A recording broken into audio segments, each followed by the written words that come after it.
Saudara, jelang perayaan Hari Kemerdekaan Republik Indonesia yang ke-72 tahun, berbagai daerah di Indonesia menggelar berbagai kegiatan. Seperti halnya yang dilakukan di Kabupaten Bone, Sulawesi Selatan, para pelajar ini menggelar parade baris berbaris.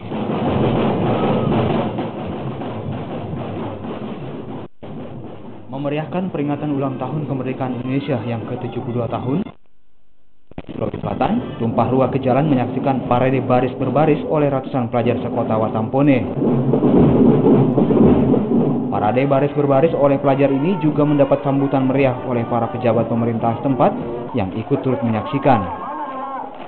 Warga pun mengaku senang dengan adanya kegiatan ini. Ke sini, Bu. Bareng keluarga, bareng-bareng. Jadi sengaja memang datang ke sini untuk nonton ini. Bagaimana kesannya Ibu bisa menonton parade seperti ini lagi untuk 17-an ini? Ya, alhamdulillah, kalau saya ya baik. Mudah-mudahan tahun berikutnya lebih bagus lagi dan lebih ramai. Meski harus berpanasan di bawah terik matahari, namun warga tetap antusias menyaksikan jalannya parade baris berbaris menyambut hari ulang tahun kemerdekaan Republik Indonesia. Ini ikut baris. Rusmin Igo, Kompas TV, Bone, Sulawesi Selatan.